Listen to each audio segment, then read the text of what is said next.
Hello, Radio Olympia. This is direct television from the studios of the Alexander Palace. The Battle of Britain is about to begin. Upon this battle depends the survival of Christian civilization. Yesterday, Upon it depends our own British December life 7th, and the long 1941, continuity of our a institutions. date which will live in infamy. Men will still say, this was their finest hour. Sir William Crookes was a highly respected physicist in the Victorian era. Crookes not only attended dark mirror rituals at the Golden Dawn, but was also a leading member of the Society for Psychical Research. Sir William Crookes had invented several devices which could measure the existence of tiny elementary particles, such as electrons. Sir William Crookes believed that spirits in the ether were capable of moving small primary particles such as electrons and protons. William Crookes developed the cathode ray tube, the most important element to a modern television, firing billions of electrons at a glass screen covered in phosphorus. These pioneering experiments produced amorphous, fuzzy speckles on a glass screen. By staring at the cathode ray tube image, Crookes realized that spirits might somehow be invoked to arrange these particles into an image of the spirit world.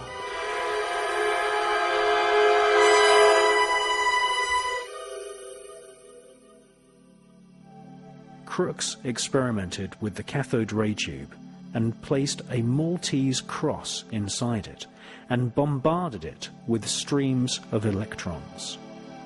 The Maltese cross is an ancient emblem used by magicians, Kabbalists, royal Satanists, Nazis, and the infamous American Phi Beta Kappa secret society.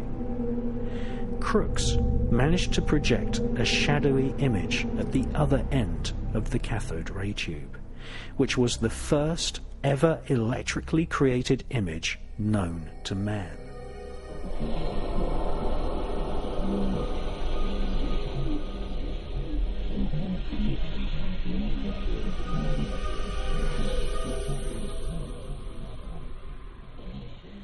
In his memoirs, Sir William Crookes said that it might be possible for spirits to influence streams of tiny particles. Sir William Crookes would go on to become president of the Society for Psychical Research and inspired Sir Oliver Lodge's research into the ether and the spirit world. The Crookes version of the cathode ray tube would become the most fundamental component in the development of television devised 40 years later by the Scotsman John Logie Baird. Television, an invention which would eventually enslave and hypnotize the entire world, was inspired in part by research into the spirit world.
My research into these lost spirits, that's what a mojo is, started about 5 years ago. I was in the north of England in Stourbridge, and I was giving a talk, and, normally what happens is after a talk, quite a lot of people come down to the front of the stage, and a lot of the time people bring things, and it's very nice of them, and they bring me photographs, and they bring me audio recordings and other pieces of evidence, and I've managed to collate a big library of material from different people.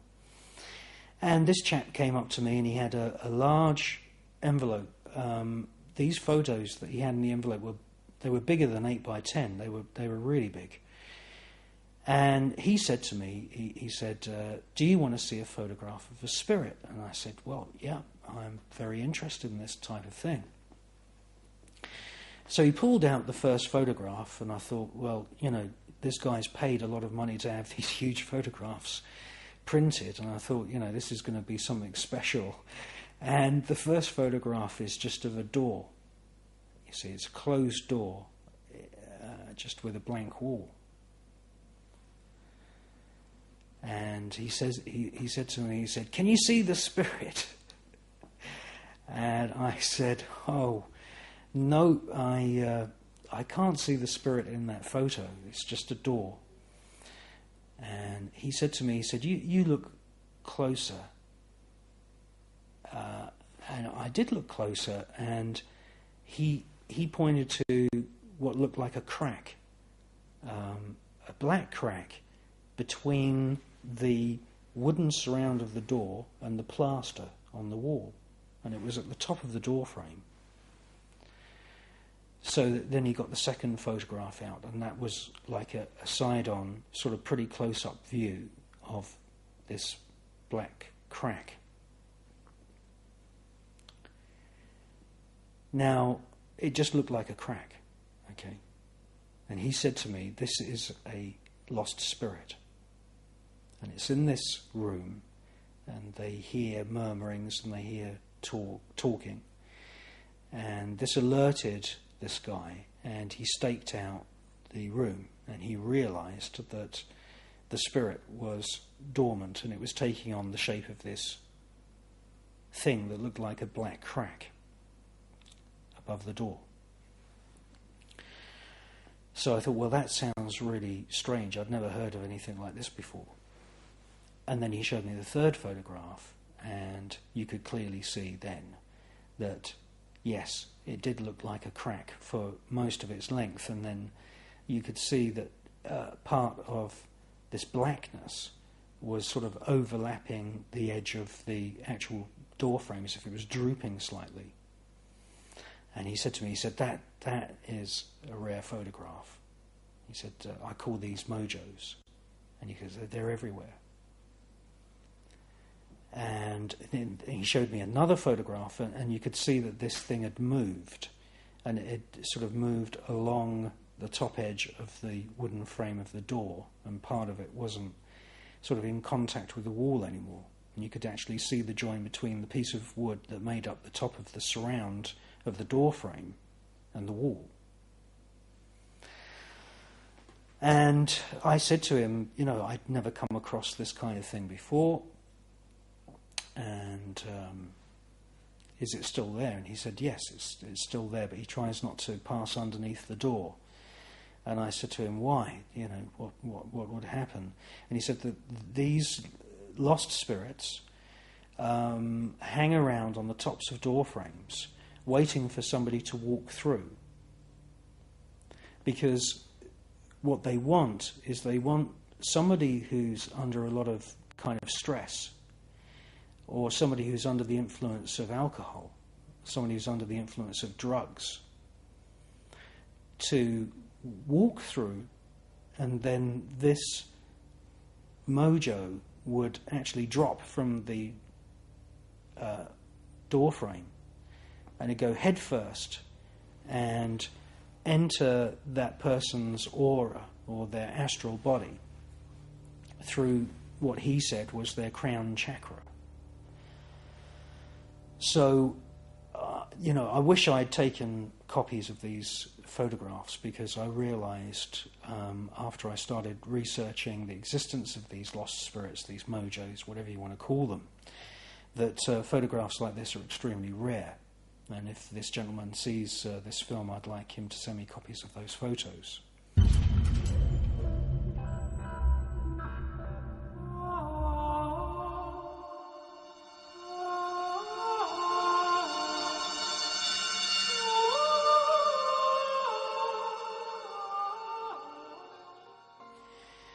Now, what is a mojo? Where on earth do these things come from? Well, you know the song Eleanor Rigby? All those lonely people. Where do they all come from? Over the years that I've dedicated into researching the spirit world, I've realized that many people die lonely. And they die lonely mainly because they've built barriers, built walls between themselves and other people through bigotry, arrogance.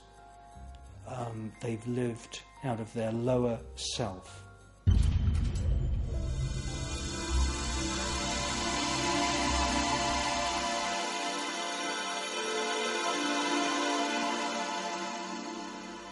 Now, what's the difference between the lower self and the higher self? Well, the higher self would be a person who tries always to think of the effect that they're having on other people, and try and be compassionate and polite, and to try and be good as much as possible, and to try and live in harmony with nature, and always to be mindful of causing any kind of tension or stress with other people, trying to avoid that. And that would be somebody who's trying to live out of their higher self. Unfortunately, millions, if not billions of people die, and they've lived their lives in their lower self. They have not bothered to read, they've not bothered to research anything about the death experience, even though they must have known that death was inevitable. And these people have died lonely, and they have not fulfilled the dreams that they might have had when they were children. And therefore, their spirit finds it extremely difficult to separate from their physical body, but nonetheless they do separate. And because they really shielded themselves from any kind of spiritual thought, they just allowed themselves to be force-fed by television, and television doesn't have really any serious spiritual information on it whatsoever. The spirits of these people hang around because they think, well, the game is not yet over. You know, the spirit is free of the physical body, which in most cases would have been in pretty bad health. And so they discover this new form of freedom as a spirit. However, they realize that they're imprisoned in some way because they have no idea of how to move on, go to a higher spiritual plane. And so what they do is they take up residence in places which don't have too much movement of people. They prefer dusty, unclean rooms, and like this man said, they take up residence on door frames. And this is a very common thing, and you'll find that there are millions, if not billions, of lost mojo spirits, whatever you want to call them, in every city around the world.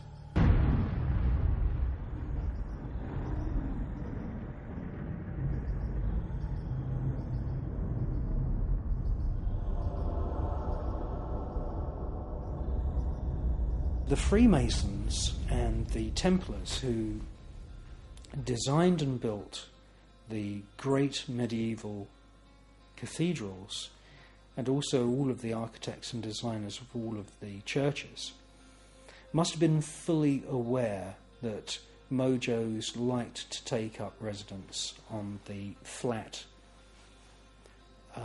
part of a door frame, because nearly every single church and cathedral in the world has windows and doors which are shaped like that. And the reason that they're shaped like that is so that the mojo just sort of slides off and cannot actually get a grip on a doorway which is shaped like that.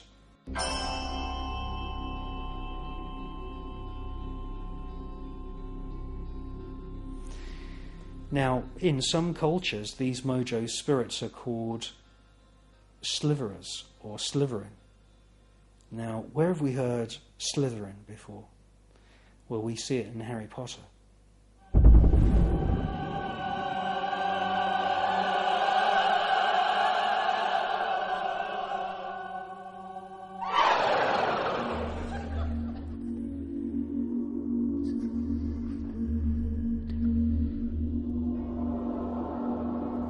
The SBR's membership included many leading scientists of the day, who spent fortunes studying people who had psychic abilities.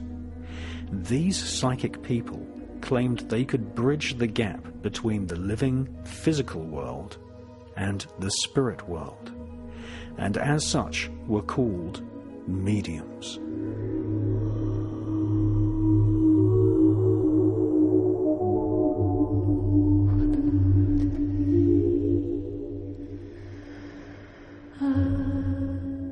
Mediums sometimes allowed their bodies to be entirely possessed, albeit temporarily, by spirits who would then speak through the medium. On rare occasions, physical manifestations of an eerie white substance called ectoplasm was seen emerging from the body of the medium and forming the shape of hands, faces, and, in particularly rare cases, the entire body of a deceased person's spirit.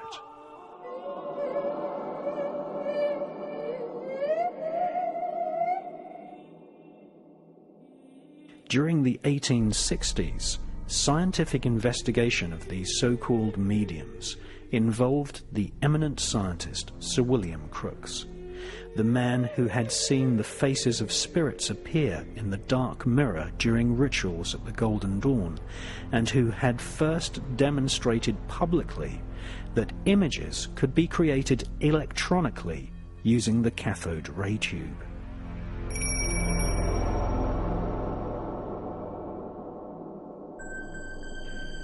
In France, a huge modern spiritualist movement began in the 19th century with the birth of Léon Denisard Réveil, who was born in Lyon in 1804.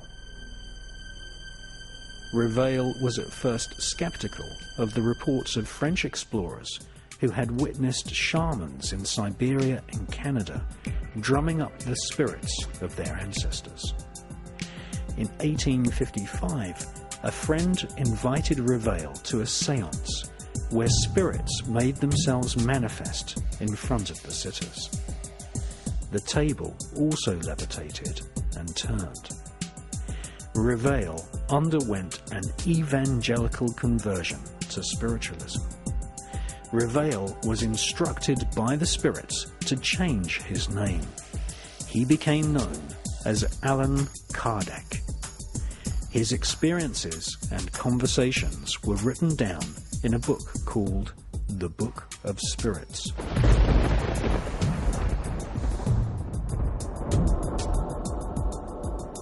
Allan Kardec claimed that there were two independent worlds, one visible and the other invisible.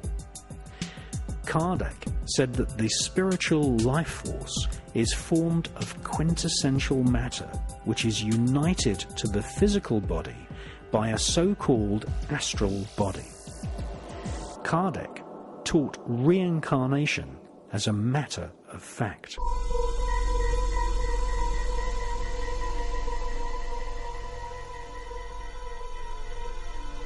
he told all his followers that there is no death.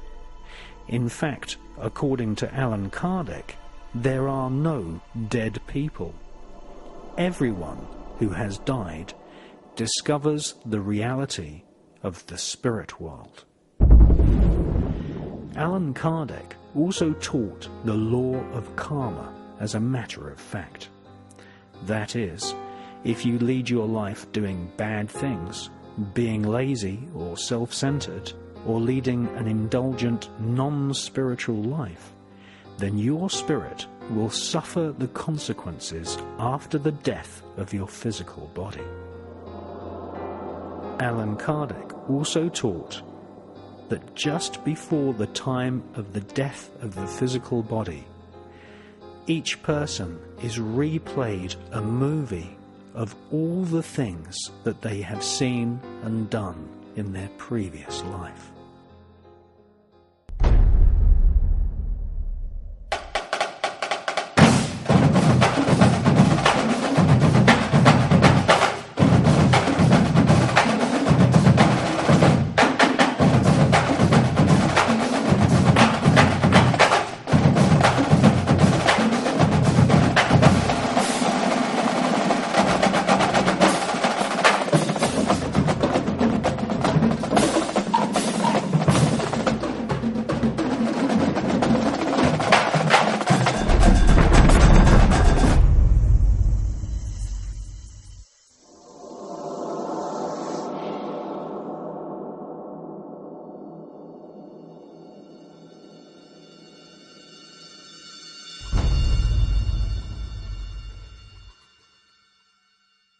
Well, to be absolutely honest, I don't think it's a very rare thing to be walking around with these mojos inside us. I see, most people at one time or another, acting outside their personality.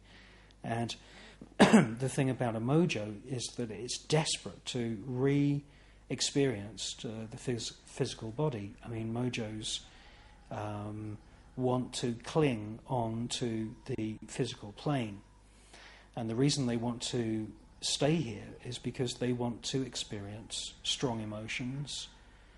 They want to experience sex. They want to experience any kind of strong emotion to give them, if you like, some kind of sustenance and some kind of form of entertainment. There is nothing else for them to do. Most of us are of a good disposition, and it's very difficult for these things to actually get a grip on us. However, there is an interesting photograph from Australia of these two childlike hands gripping onto a man while he's getting drunk. He's having a good old drink. And alcohol, many psychics have told me, is one of these drugs which really, really oils the wheels, if you like, and allows people to drop down into their lower self, and they find themselves, pub crawling in these dirty old watering holes, bad bars and this kind of thing. And in cities, there's an infestation of these lost souls. And it's when somebody is inebriated that you can often get a really bad situation where not only one, but maybe two, maybe three of these mojos have dropped their way into the person's chakra system, whatever you want to call it.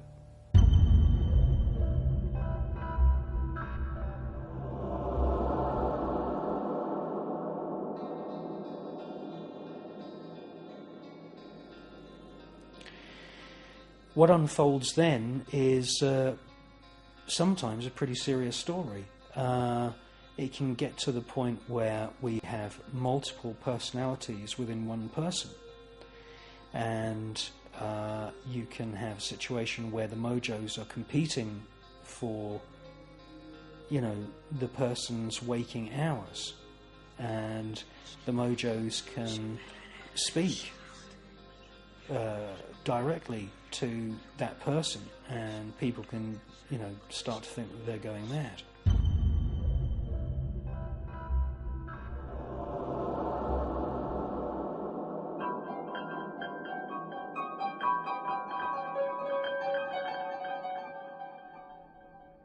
If we then look at very extreme cases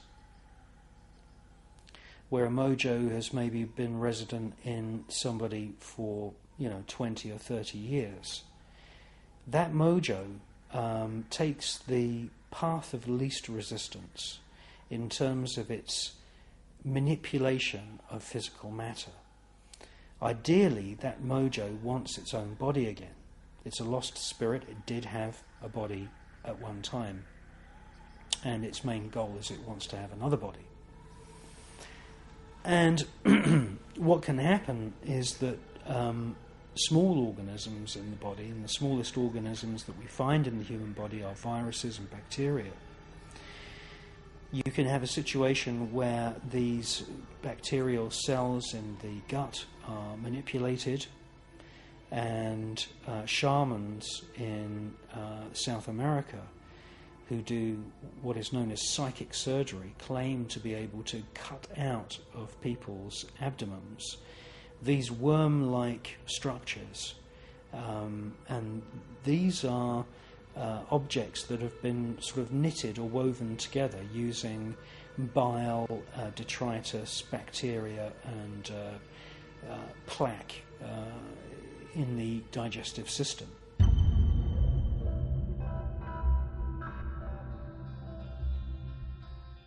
These shaman doctors, they say that these worm-like structures, which have been photographed on a few occasions, are the result of the mojo working inside somebody's body to try and create a physical body for the mojo to live in.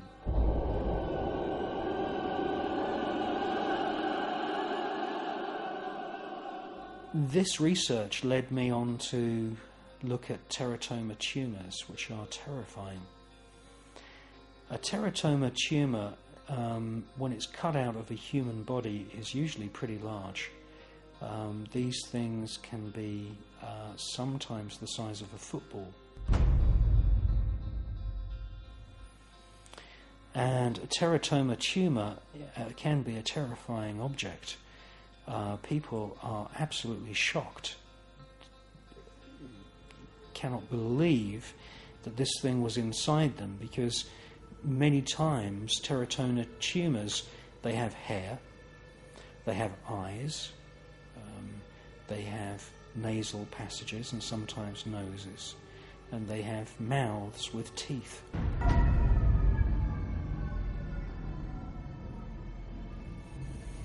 And I believe that what's happened here is that a mojo's spirit has had many years inside the person's body to manipulate small groups of cells, and has hijacked really the genetic blueprint of the genome, and over a very long period of time has attempted to build a body for itself.